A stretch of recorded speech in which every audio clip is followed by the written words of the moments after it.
我依家有力量，唔再做過去唔中意做嘅自己。我依家有力量，翱翔萬里，神采飛躍。咁我要變成誰？啱啱問咗一個好重要嘅問題。咁你依家終於可以脫離過去嘅你自己。你依家要變成邊個你自己？Who do you want to become？我發覺好多人答唔到呢個問題，因為我活咗喺創傷太耐，我根本唔知我嘅夢想係乜嘢。佢嘅夢想都係為咗唔痛苦而活嘅。依家我哋一齊嚟一個練習啊！眯埋眼，將雙手放喺你嘅心上。依家真係同自己好坦白、好真誠咁樣問我。如果要好真誠咁樣答我自己，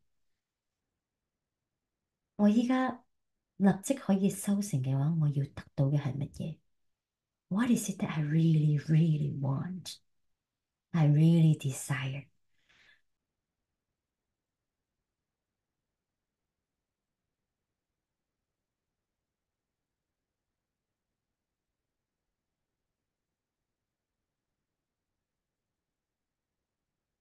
嗯，我真正要收到嘅嘢唔係要我要結婚，你隨便去婚姻介紹所，你結個人就結啦，係咪？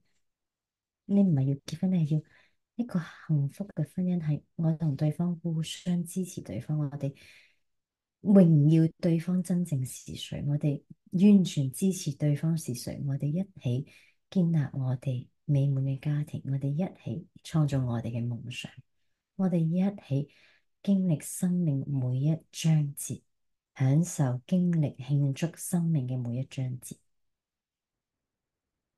我要一份工作係非常能夠睇到我被珍惜、我被榮耀、我嘅價值，俾我好多空間、自由自在，俾我光環，俾我10萬蚊一個月，自己鍾意點樣做都得，在家工作都得。第二個問題，我要大家依家問你自己：我要變成一個點樣嘅我，就會得到呢一個夢想嘅成真？Who must I become to receive? Who must I become？我要變成一個點樣嘅自己，你可以收到我嘅夢想成真。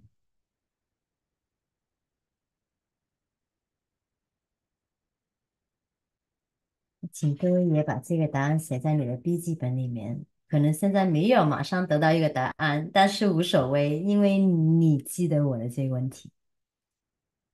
明天早上起床的時候再問自己一次。